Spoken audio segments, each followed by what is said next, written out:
Hello and good evening, everybody, and welcome to our webinar this evening. I really appreciate that you've joined us. You're going to spend some time with us this evening. Before we start and I introduce our presenter, I hope it will be okay if I make just a couple of announcements. My name is Nicole Imgrund, and I'm the owner and director of Rivers Edge Counseling. And we have some other events upcoming I really want to just share with you briefly. So first of all, this talk is part of a series. You may have seen some of our webinars before. There's about 60 or 70 of them on our website that we've done in the past that you can review anytime on the blog page. And this webinar with Roger today will also be recorded and you'll be able to watch it later. But this is just the start of our fall lineup. So if you go on to the Wellness Matters part of our website, you'll see that we have one coming up just next week called Thriving and Surviving, Understanding Coping versus Self-Care. We have one that's in person about raising resilient teens. We have one on sleep and women's health coming up, Sober Curious, and another one on the teenage years. And we will just keep going. We've got about another 10 of them this winter and spring. So you are always welcome to join us for these talks. Also, we are launching group programming at Rivers Edge. We've got a new space for our programming and a wonderful lineup this fall already in programs. So I'm going to share with you quickly that as well. Okay, you can see my whole screen there, but you can see we've got a group for men, one called the Compassionate Road to Building Self-Esteem. We have one for teens as well as one for parents who are supporting teens, one about puberty for parents of preteen girls. Robin is doing one called Embodied Stress Management, where there be some movement and some resources to help deal with stress. We have a children's grief group that is starting as well. So we have space in all of those programs. So I encourage you to check them out. And one last thing, you may, if you've been to any of these, you've already heard me share about this. We are so excited that this is finally coming up. Share this here.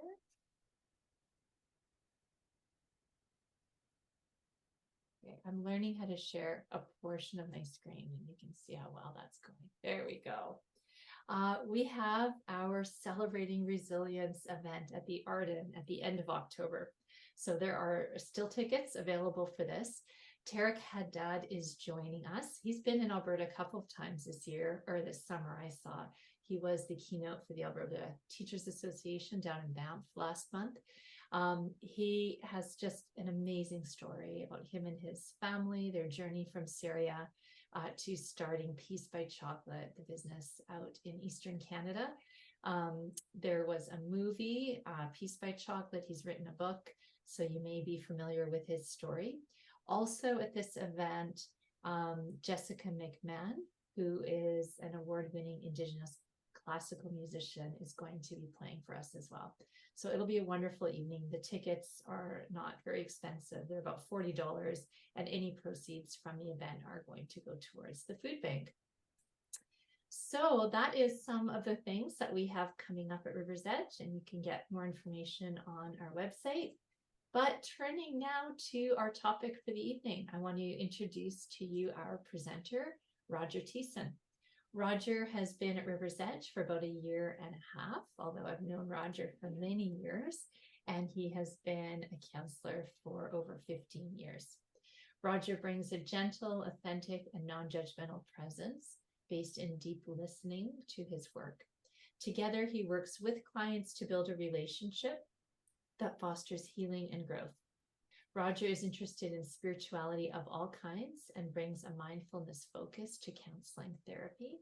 He also teaches psychotherapy and spirituality at the university as well. He believes that clients are the expert of their own lives, and his goal is to draw out and support their inner wisdom. Roger enjoys connecting with people of various cultural traditions and all walks of life. He works with adults as well as teens and couples. I'm looking forward to your talk tonight, Roger. I'm going to hand it over to you. I'm just going to let our participants know that your talk's about an hour. We'll have some time for questions at the end. If we go a couple minutes over, that's okay too. If you have any technical things, just put them in the chat. I'll be keeping my eye on it if I can help. And if you want to start posting your questions, you can put them in the Q&A. And again, the recording and his slides will be on the website later. So don't feel like you have to jot everything down as you're listening. With that, I'm going to turn it over to you, Roger. All right. Thank you, Nicole. So,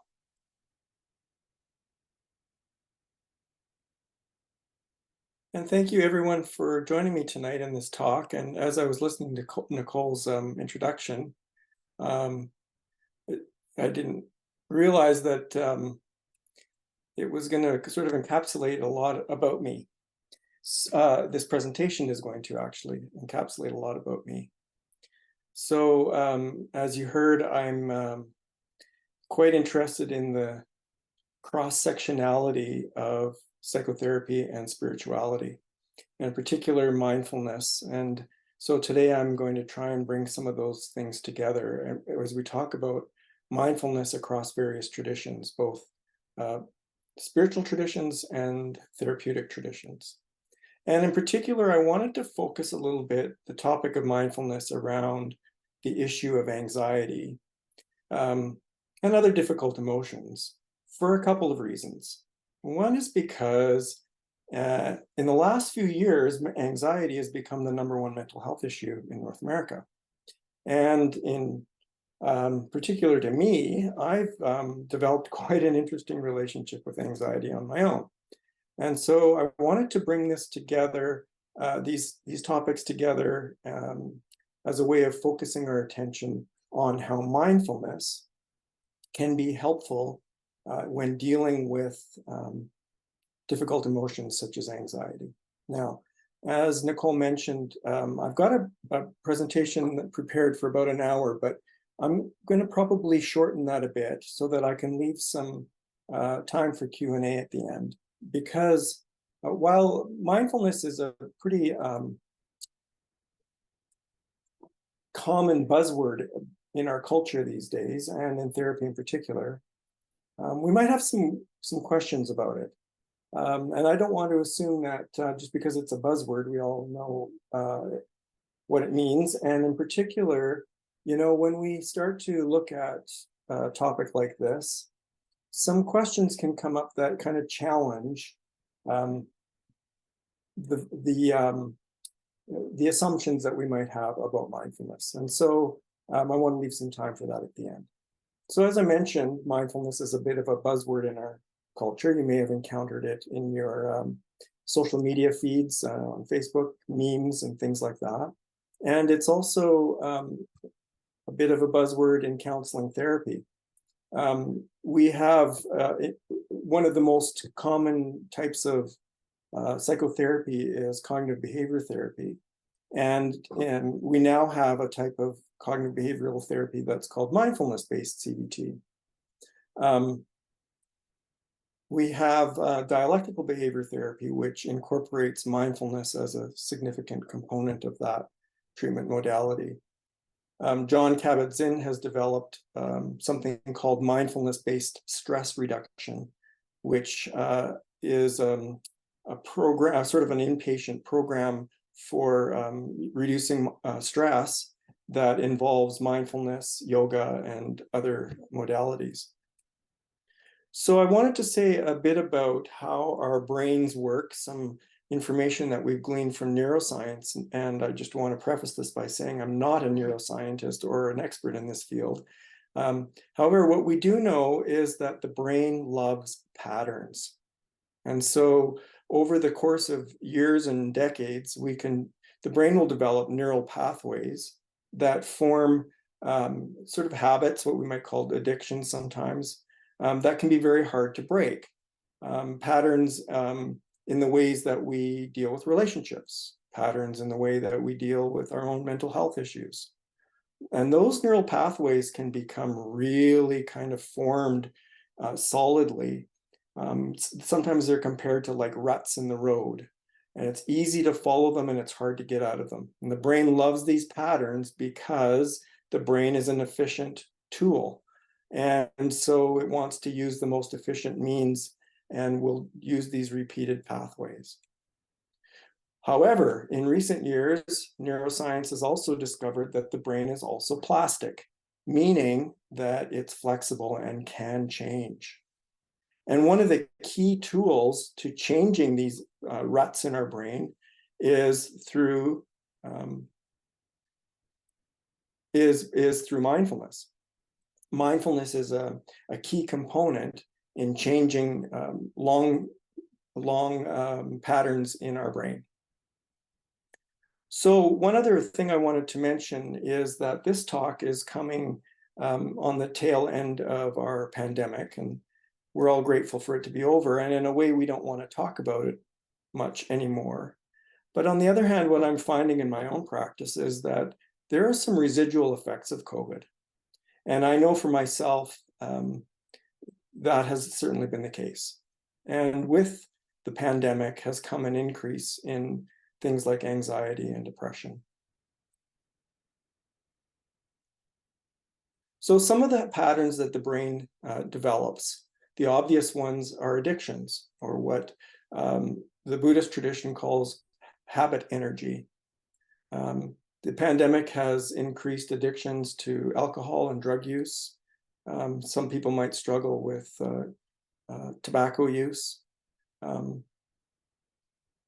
We may have developed sort of a pattern of a way of checking out or avoiding difficult experiences and emotions, like binge watching Netflix shows or playing video games. And I want to make it clear that distraction isn't a bad thing. And I'm not trying to say that we should be paying attention to difficult experiences and emotions all the time. In fact, sometimes what can be helpful is what I call touch and go, where we spend some time examining and sort of sitting in the difficulty of our difficult emotions. And then when that becomes overwhelming, we decide to distract ourselves with going for a walk, or having a conversation with a friend, or indeed watching a movie on TV or playing a video game. There's nothing wrong with that. I'm just suggesting that sometimes we use these things to avoid looking at some of our more difficult experiences and emotions. Another pattern has been isolation.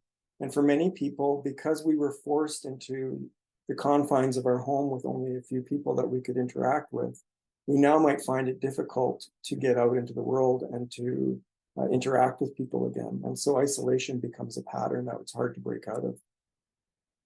Conflict. Just as an extreme example, domestic violence statistics have gone up since the pandemic. And we can get into the habit of being in conflict with the ones that we love the most. And then there's the situation in which we find that the pandemic wasn't the only thing that was going on. It's not like the rest of life got suspended just because there was this terrible pandemic going on. We may still have experienced trauma, for example, getting into a car accident or some other kind of traumatic event. We may have experienced death or loss, not only to COVID, but to other forms of death and loss, and not been able to attend funerals, or having to attend funerals online, which felt really strange. Young people have experienced disruptions to their education that may take some time to recover from. Then there's the situation of losing a job, or if you own a business and it was shut down during COVID, that's been a significant loss. Many people experienced the end of a relationship during COVID. And so we have this compounding of difficult life experiences that were not only about the pandemic, but about other things that were going on in our lives. And that was certainly my experience, a compounding event of events that for the first time left me experiencing anxiety attacks. And for me, that was the experience of finding myself overwhelmed with anxiety, a rapid heartbeat for hours on end, to the point where I had to go see a doctor because I was afraid of the strain on my heart, which we know now that, well, and I even knew at the time that actually anxiety usually doesn't have any adverse physiological effects in the moment, although over time, the accumulation of anxiety can and does have an effect on the body. And yet, the fear that anxiety brings can be overwhelming. So in addition to rapid heart rate, there's an increase in respiratory rate. There's the feeling of not being able to, sort of wanting to escape your body and not being able to. And so I would pace around just in terrible distress. And so that was some of my experience, which is why I wanted to share on this topic, because it's been my experience. I assume it's been others too. So our objective today is to be introduced and to encounter some mindfulness practices from various spiritual and psychotherapeutic traditions that might help us manage anxiety and other difficult emotions. And I want to make it clear that it's not necessarily helpful to have the goal of eliminating anxiety. Anxiety serves a function in our lives, and that function is to keep us safe, to warn us when there might be danger in our environment. At the same time, it's clear that anxiety can be overblown. And so Gabor Mate invites us to ask the question when we are experiencing anxiety: is this a perceived threat or a real danger? So here's a little bit of an outline of what I'd like to cover today. I want to provide a little bit of a definition and a brief history of mindfulness. I want to talk about mindfulness of the present moment, mindfulness of the breath, mindfulness of the body, mindfulness of thoughts and feelings, mindfulness of the senses, mindfulness of nature and ancestors if we have time, and mindfulness of the divine. So here's a definition, a very brief definition of mindfulness. Mindfulness is simply paying attention to what's happening in the present moment without judgment and with curiosity. A few years ago, a young woman challenged me about the popularity of mindfulness, saying, aren't we mindful all the time? The reality is that we can get caught up in ruminating about the past or worrying about the future instead of paying attention to what's happening right in front of us. And that's what I want to focus our attention on today, is the mindful practice of paying attention to what's happening in the present moment without judging what's happening and while being curious about it. So mindfulness comes to us from the Buddhist tradition. And while many people consider Buddhism a religion, and in many ways it is, it's also the first human psychology, because the Buddha himself and his followers, Buddhists, were really keen on studying how the mind works. And I'm certainly not going to go into too much detail about Buddhist psychology. I just want to present a little bit about where mindfulness comes to us from. Mindfulness is based in the Buddha's sort of delineation of what was called the Four Noble Truths. And I'm just going to present three of those four today. He said that his diagnosis of the human condition is that suffering is part of life. It's not that suffering is everything in life. Life isn't suffering, but suffering is certainly a component of life. We suffer physical pain, we suffer emotional pain, and we suffer what he called the pain of existence. Other people call it existential pain, or the crisis of being alive. And he then wanted to talk about what causes suffering. And he said there were three things mainly that cause suffering, which he called the three poisons.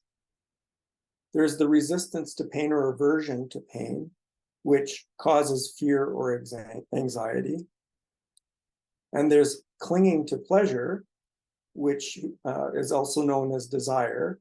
Not that desire in and of itself is bad, but when we place our happiness or our desire for happiness in desire itself, what we find is that it's fleeting and it ends. And then we might want it to continue and it doesn't continue. And then we're left disappointed. And so that causes suffering. And then there's what he called ignorance, which is literally in Buddhist terms, ignoring. We sometimes talk about ignorance as not knowing. The Buddha was referring to the act of ignoring what's happening as a way of dealing with pain. And what he suggested as the cure for suffering is paying attention to what's going on with a sense of objectivity, like I talked about before, being curious about what's happening and not putting a label on things as good or bad. So I wanted to talk a little bit about the difference between pain and pleasure and suffering and happiness. Pain happens to us whether we like it or not. Suffering is a judgment that we place on pain as this is bad. Pleasure is fleeting. It's a kind of happiness that can come and go dependent on our circumstances. Whereas the kind of happiness that the Buddha talked about is a kind of contentment. And this is represented by a saying or a little song that my grandfather once upon a time sang to me in German, and roughly translated says that my happiness is in my contentment, the ability to be content with whatever life throws at me. Wanted to say a few words about the difference between meditation and mindfulness. The two are connected, but meditation is taking time to sit or walk in silence, what we might call practice for the game. The goal of meditation is not to stop thinking, though slowing down thoughts may be an outcome of prolonged meditation, but rather to take time out from busyness, much like taking a roadside rest stop. If you've ever traveled a very busy highway like the QE2 from here to Calgary, you might get a little bit stressed out and want to take a break from all the anxiety and stop at a roadside rest stop. You may even stop and watch the traffic going by, but you're not caught up in it.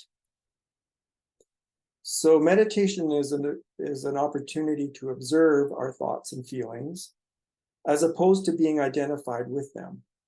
And so we might remind ourselves that while I'm having thoughts and feelings, I am not my thoughts and feelings. And so in meditation, we want to allow or accept things just as they are. And as Gabor Mate and Eckhart Tolle both remind us, that which we resist persists. So rather than resisting what's happening, we're just allowing things and observing them as they come and go. Mindfulness is taking this meditative experience into the game itself. So bringing the same kind of mindful attention that we develop in meditation to our everyday life.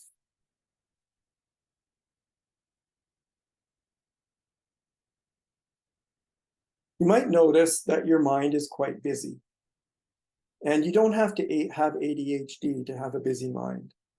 Way back in the Buddhist time, the busy mind was called the monkey mind because of the way it jumps around from one place to another.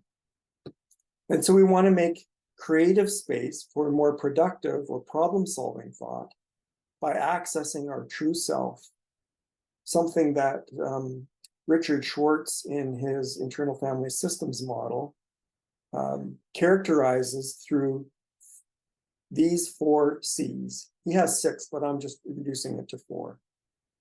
When we're calm, when we're compassionate, when we're curious, and when we're creative. That's when we know that we're not caught up in our mind, but we're in what he called our true self. All right. I want to tell you a little bit about my introduction to mindfulness, and it was through Eckhart Tolle by reading this book, The Power of Now. Now we're going back to the early 2000s, and I read this book and recognized how my life up until that point had been quite frantic. I was what you might call hyperactive. I was always on the go, rarely slowed down, could not sit still, and was always in the next thing. That is, rather than completing a task, I was wondering what's the next task. The result of this was quite a bit of clumsiness. I spilled things frequently. I often broke things, would run into things like, bang my head or a limb on something because I was not really fully present. And that made it also difficult for me to attend to the people in front of me, to listen carefully. So I read The Power of Now, and it encouraged me to pay attention to the present moment. So I started practicing that. And it's vivid in my mind the day that all of this kind of coalesced. I was on my way to a class in my master's program, and I always took the bus. So I went out to the bus stop, and it was a beautiful sunny day, and the bus hadn't arrived yet. And instead of getting impatient for the bus to arrive, I just sat and observed my surroundings. What was happening right here, right now? As I said, it was a beautiful sunny day. The sun was shining and glistening through the leaves on the trees. The air was warm. There was a freshness from the rain the night before that I could smell. I could feel my feet firmly planted on the ground, the grass close by. The day had come alive for me, and I was able just to sit in that present moment and experience the joy of it, without impatience, without the eagerness that the bus had to come quickly, and just to appreciate what was happening in my surroundings. And so that was my introduction to the present moment. And now we're going to talk a little bit about mindfulness of the present moment. When we ruminate on the past, we can get depressed. When we're fixated on the future, that causes anxiety. On the other hand, when we're in the present moment, we can be calm. In fact, one of the things we can notice is that, and this is something that Eckhart totally says, is the past doesn't exist anymore. The future is nothing but a thought form. The present moment is all we have. And in fact, if you look at the present moment, it's not a static thing. It's not something that we can capture because it's always in flux. And so the Taoists talk about this in terms of flow, what they call wu wei. Being in the flow, for example, if you think about the flowing of a stream, it's never static. It's always on the move. And that's what we notice when we become still and pay attention to what we call the present moment. One of the things that helps us to stay in the present moment is to practice gratitude. What could be wrong with what's happening right now? If we stop and look around, the majority of the time, there's nothing wrong with right now. It's the mind that creates what's wrong. Even if there is something wrong with this moment, perhaps we're in conflict with someone, or we're experiencing some physical pain, or we're ill, it doesn't mean that the moment isn't perfect. It's what life has thrown at us. And what we can do is accept or allow this thing to be with us right now, knowing that adversity leads to growth and change. Just before we went into lockdown in 2020, in January of that year, my mother succumbed to her 4-year battle with cancer and was hospitalized. And our family was fortunate in the sense that the lockdown hadn't happened yet, that we could actually spend her last days with her in the hospital. But I have to also say that it was an excruciating 4 days or 5 days as we watched her suffer and waited for her to die. And that waiting was excruciating. And so I went down into the cafeteria and I encountered this poster that I took a photo of that reminded me of the book that I had read by Henry Nouwen, who was a Catholic priest. That book that I read back in the 80s was called Here and Now, Living in the Spirit. And here's what he wrote about waiting and the present moment. Most of us consider waiting as something very passive, a hopeless state determined by events totally out of our hands. The bus is late, we cannot do anything about it, so we have to sit there and just wait. It's not difficult to understand the irritation people feel when somebody says, just wait. Words like that push us into passivity. But there's none of this passivity in Scripture. Those who are waiting very actively. They know that what they're waiting for is growing from the ground on which they're standing. Right here is a secret for us about waiting. If we wait in the conviction that a seed has been planted and that something has already begun, it changes the way we wait. Active waiting implies being fully present to the moment with the conviction that something is happening where we are and that we want to be present to it. A waiting person is someone who is present to the moment, believing that this moment is the moment. Perhaps the person of our time who's been most famous in promoting mindfulness of the present moment is the Vietnamese Zen monk Thich Nhat Hanh, who died just a few years ago. Here's what he has to say about being in the present moment.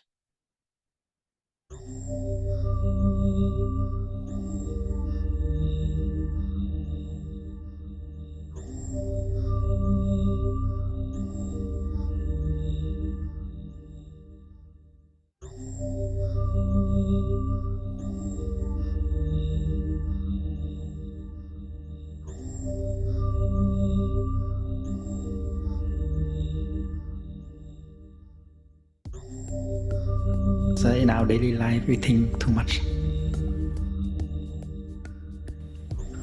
And because we think too much, we are not truly ourselves. Our body may be here, but our mind may be elsewhere.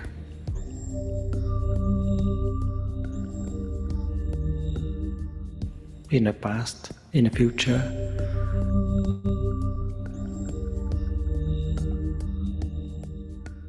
And therefore, when you breathe in and out, and become aware of your in-breath and out-breath, you stop the thinking, and you begin to be where your body is.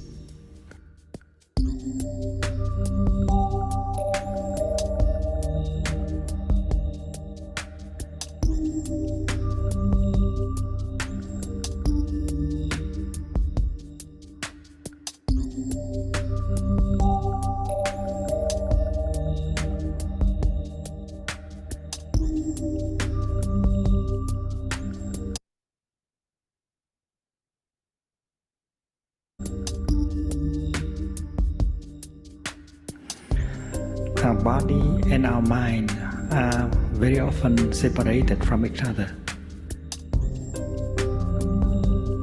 When you are not there, when you are not really there, you cannot see things very clearly and deeply. You miss everything. And that is the practice of mindfulness. Mindfulness means to be aware of what is going on. And we are there by breathing in and out.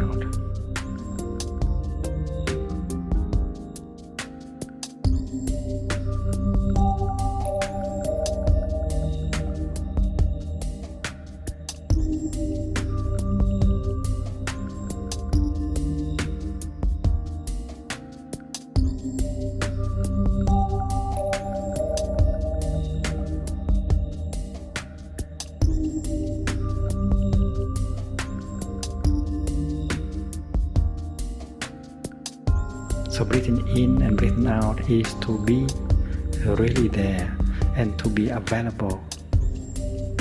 Available to whom? Available to your beloved ones. And also to be ready to encounter life, because life can be found only in the present moment. Everything wonderful, everything refreshing, they are in the present moment.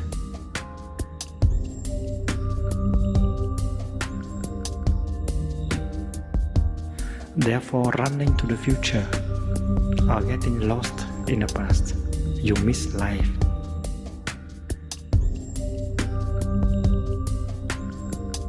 And therefore, breathing in and out is to get back to the present moment where you have an appointment with life.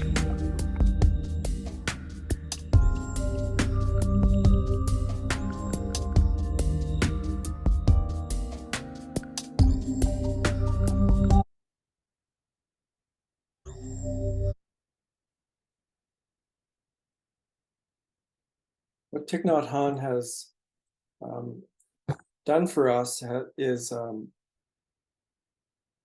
bring together the present moment with our breathing.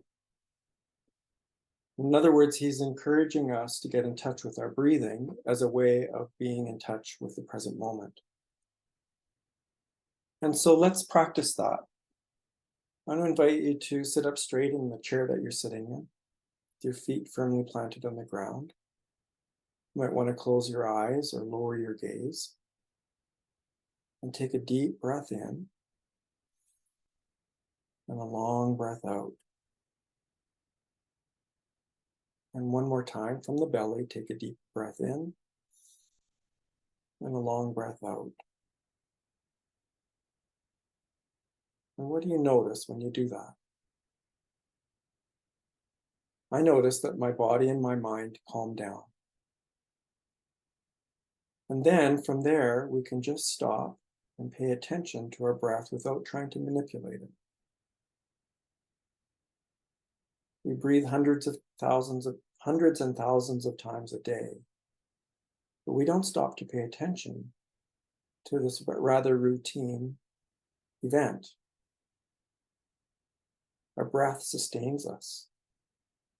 In most spiritual traditions, it's breath that gives life. We wouldn't be alive without it. And so we might just say, breathing in, I know that I'm breathing in. Breathing out, I know that I'm breathing out. We can practice this in the morning when we get up as a meditation, in the evening before we go to bed, and in breaks throughout the day. In these cases, our breath is like the ballast of a boat, a way of bringing calm to body and mind in the midst of life's storms. It can also be an anchor, something that to focus on and come back to in order to come back to the present moment. When we take a deep breath in and a long breath out, and I want to just emphasize that the out breath should be at least as long, if not longer, than the in breath, or we might hyperventilate. That tells our brain that we're safe.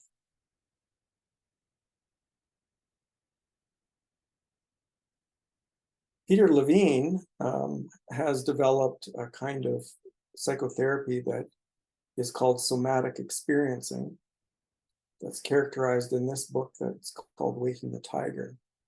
And he talks about mindfulness of the body. Now, he's not the only one. Hindus have been practicing yoga for a very, very long time. Yoga means union, and it's a way of bringing union to the body and the mind. Many types of meditation involve doing a body scan or deep relaxation, including the Vipassana tradition in Buddhism. we might notice that every emotion has a physiological manifestation, which is why we call emotions feelings. So we use phrases like, I've got butterflies in my stomach, my heart is broken, things like that. We can do walking meditation. How many times when you're walking is your mind thinking about the past or the future? Walking meditation is paying attention to our bodies in space. We can walk in nature, or we can walk a labyrinth. If you're not familiar with a labyrinth, it's it's something on the ground that you walk that can take some time, and you can explore this here in St. Albert at the United Church. So when the pandemic was underway and we were all in our homes, secluded, Peter Levine came up with some exercises that we could do during the pandemic that might still be helpful in the wake of the pandemic, because many of the things that we experienced then, we might still experience.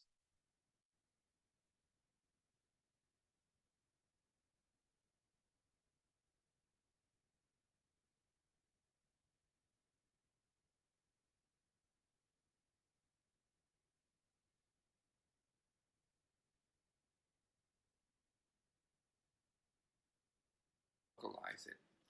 You know, the nervous system was designed. I think one of the things that's most frightening about this epidemic is that it's coming from something that we can't see. We know that it's somehow around us, but we're unable to localize it. You know, the nervous system was designed evolutionarily to respond to threat that we can see, and to respond either by fleeing or by fighting, the fight or flight response. When it's something that we can't see and we can't localize, we actually go into a third defensive reaction of the nervous system, which is basically to shut down. And this is especially true because we have the lockout where people can't leave their homes, and so they feel more and more trapped. Now, fortunately, there are things that we can do to not be paralyzed by the fear, to be able to not be complacent, of course, but to not live in fear and in panic. And before explaining how this works, I'm just going to demonstrate an exercise that I've designed to help us come back into life, to engage our vitality. And what we do is take an easy full breath. I'll demonstrate it. And on the exhalation, I make the sound "voo," vibrating it as though it's coming from my belly, actually vibrating it into my belly, and letting the sound and the breath go all the way out, and then just allow the next breath to come in, filling first belly and then chest, and again repeat.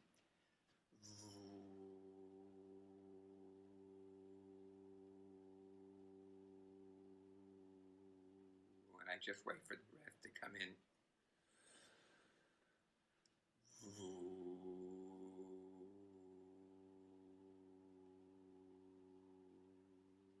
And maybe just one more time.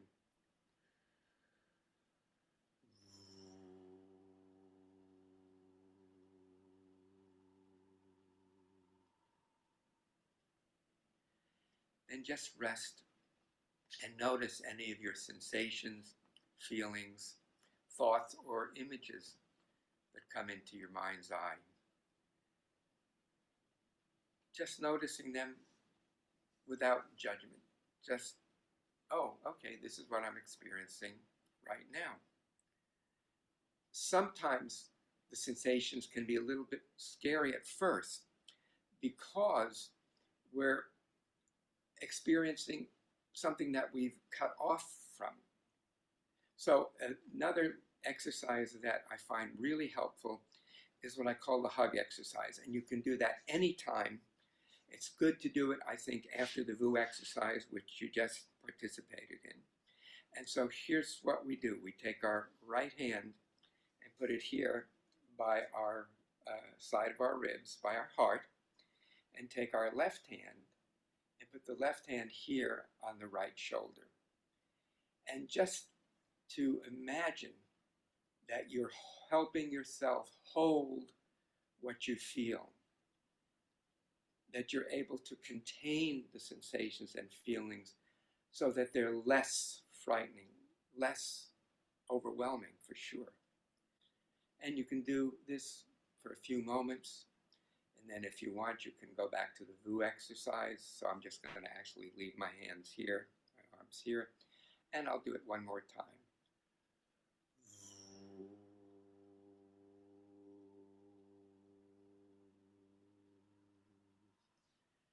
Another exercise is along with the VU to make the following kinds of movements and sounds with your jaw.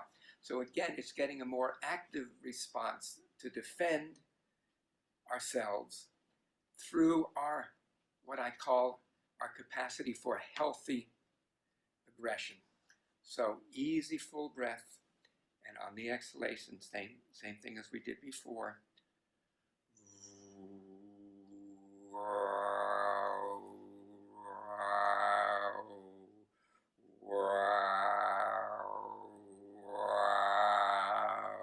Nice.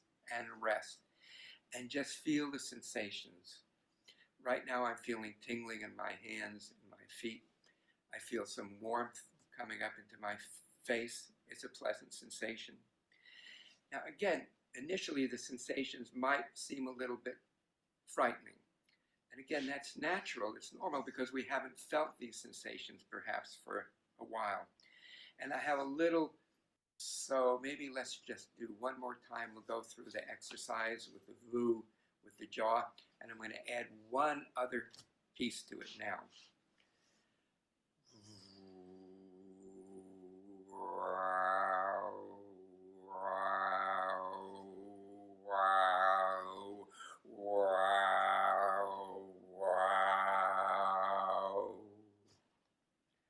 So what do you think I was doing there?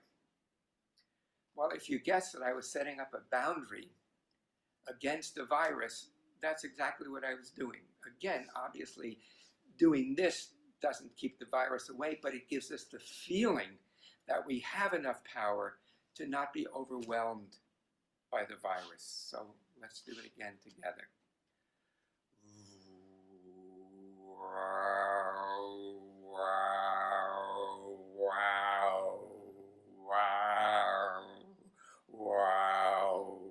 Out damn spot, out damn virus. And right now, it's just saying that amused me, and then I could feel a lot of warmth and a lot of energy flowing all the way from my feet, all the way up to my face and my head and up to my arms and my hands. So practice these as much as you want, any time you want.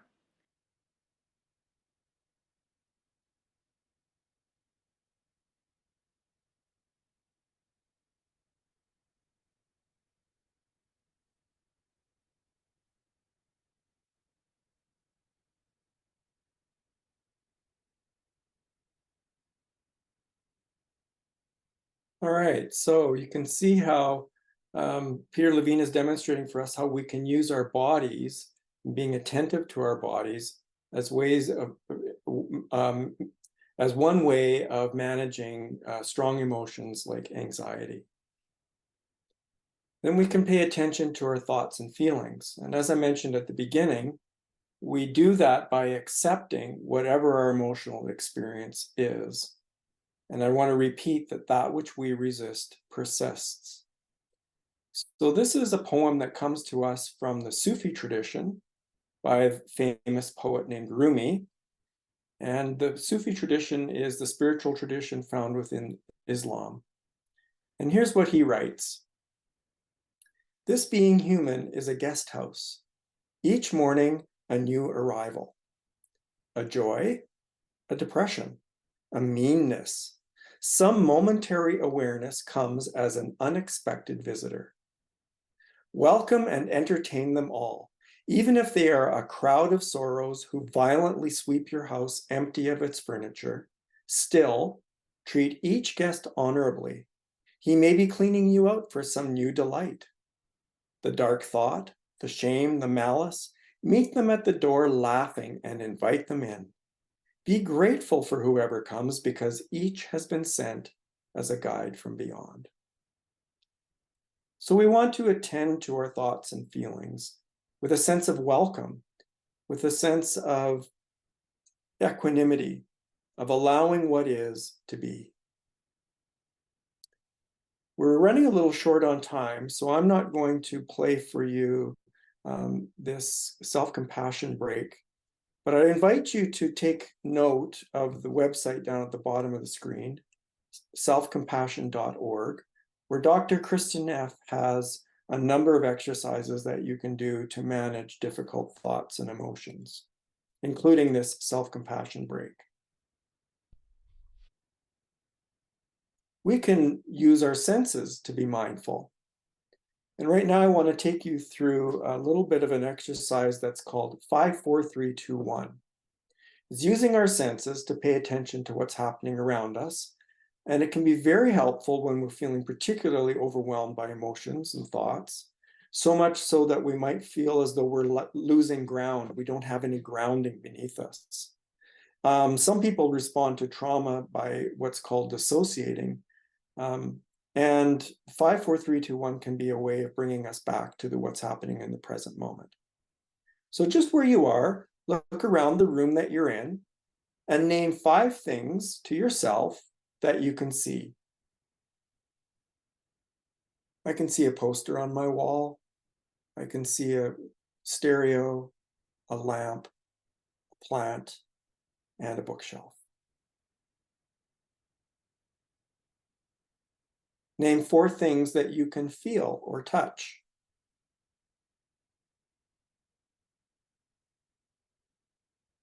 I can feel the ground beneath my feet. I can feel my hands resting on my lap. I can feel my back against the chair. I can feel cloth on my skin. Name 3 things that you can hear.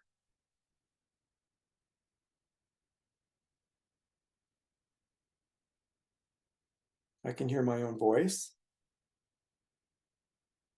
I can hear my furnace going in the background.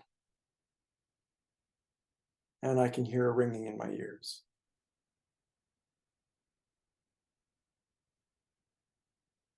If you can, name 2 things you can smell.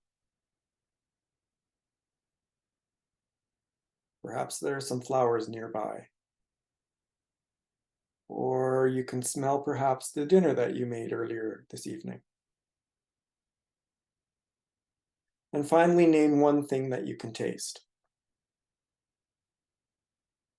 Maybe you brushed your teeth, or had some tea or coffee, or you can still taste the garlic from dinner. So we can use our senses to come back to the present moment.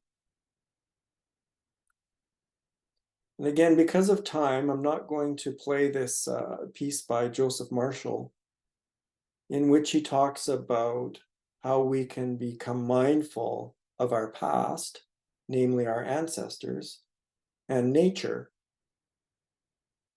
Now, in the Indigenous community, and in other traditions as well, the ancestors are very important.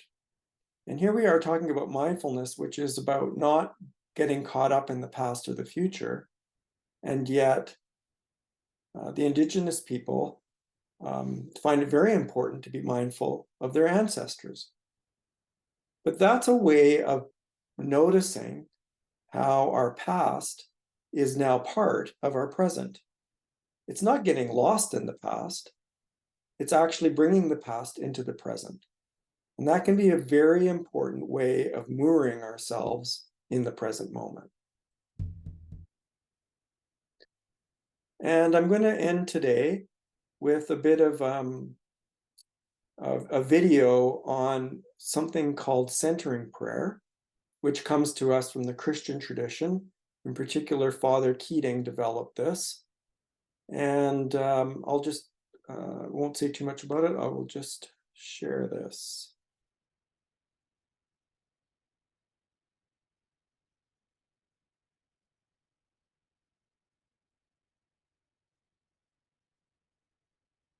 If I can find it, hang on.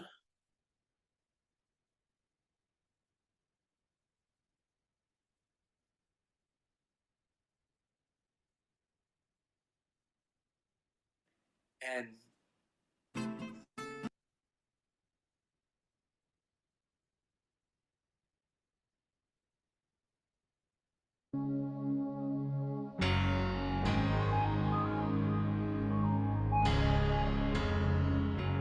So Rose, will you take me through the centering prayer and show me, as well as anybody who may be interested in using this as a form of contemplative practice, how you would do it? Yes. So first what I'd like to do is just say a little bit about what we're going to do, and then we can do it, okay? Because centering prayer is incredibly simple, but I feel like it will help the practice if you sort of have a little bit of a sense of what we're going to do. So what we do in centering prayer is we find a quiet spot. So here we're in the chapel, so this is a good spot. The most beautiful chapel I think I've ever seen. It's beautiful. And essentially, all we're going to do is sit here. So it's incredibly simple. But we'll probably close our eyes. And I will do, when I walk you through it, I'll do a few things just to sort of quiet the body a little bit. So I'm going to do a very simple body scan. So just to sort of feel your body sitting in the chair. Can we cross our legs? Or do we You have to can. uncross? In an ideal world, when we do any form of meditation practice, for most forms of meditation, ideally we are sitting in a comfortable way, not rigid at all, but with our spine upright, if we can. So sometimes people use a meditation cushion, or you can sit in a chair like we're sitting now, or sit cross-legged if that's comfortable for you. So all of those are fine. And what we want to do is just become aware of our body in the chair. So for example, I usually start with my feet, and I just turn my attention to my feet, and I become aware that they're Do we touching close the our floor. eyes? You can, yeah. Should I or not? Sure. So okay, we'll just go right into it, and I'll explain it as we're going through. Okay, so we'll both close our eyes. I'm with you in it. So we're sitting in the chair, and we're going to just bring our attention to our feet on the floor. So we're not trying to do anything with our feet or change anything. We're just moving our attention there. And now we'll move our attention up our legs to the back of our calves, for example, and maybe they're touching the back, the front of the chair. So just be aware of your calf touching the chair. And now just feel your thighs again on the chair, the upper part of your leg, and notice how the chair is supporting you. And so you might just sort of sink into it a little bit and let the chair hold you up. And then you can shift your attention to your back, and again, just feel the back of the chair holding you up. We're not changing anything at all, we're just noticing. And moving our attention up our back to our shoulders.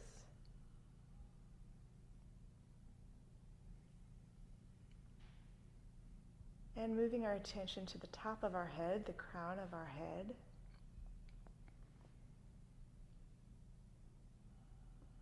And you might just become aware of your eyes and your nose and your mouth. And now bring your attention to the center of your chest where your heart is.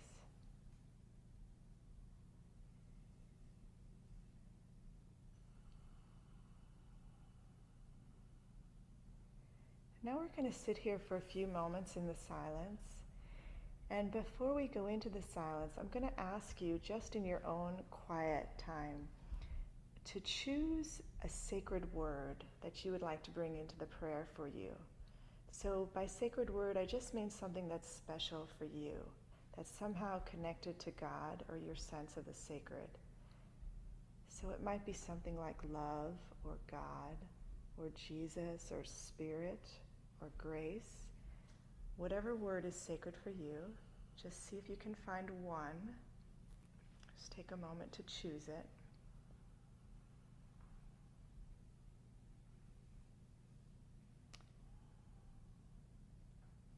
And that's going to be your centering word.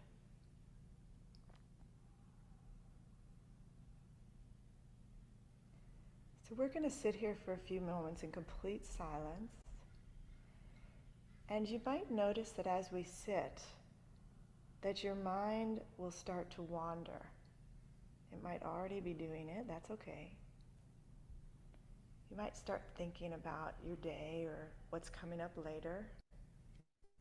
But anytime you notice that your mind is thinking about something, as soon as you become aware of it, you want to just very gently speak that centering word, in silence, not out loud, and just come back to the quiet. So we're just going to sit here in silence, and as we notice our mind wandering or thinking, you can sort of just say, oh, I'm thinking, and now say your sacred word and come back to the silence. So I'm going to be quiet now for about a minute or so, and we'll just see how that goes.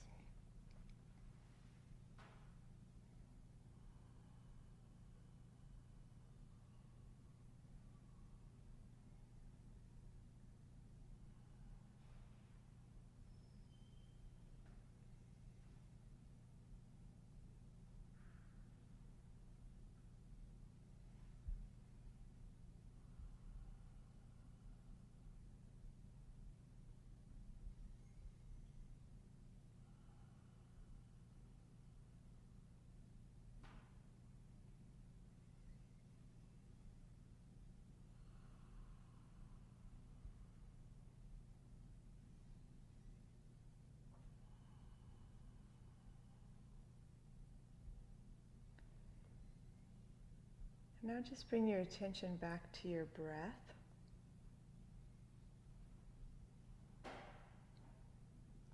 And again, become aware of your body in the chair.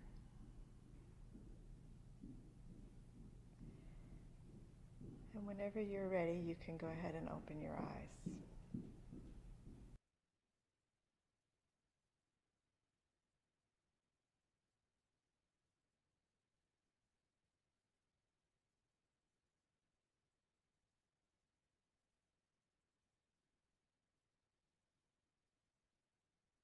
All right, so that was mindfulness of the divine, using a centering word to bring you back to the present moment.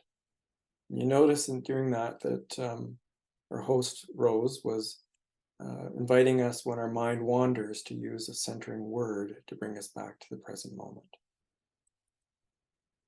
All right. So that brings us to the end of my presentation for today. And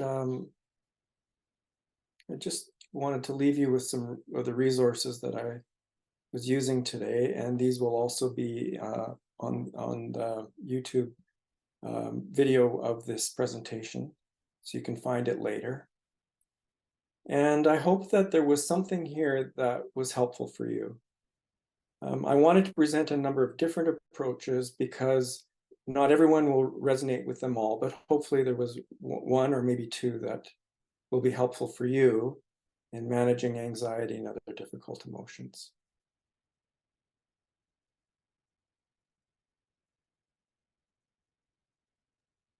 Oh, thank you so much, Roger. Really appreciate that.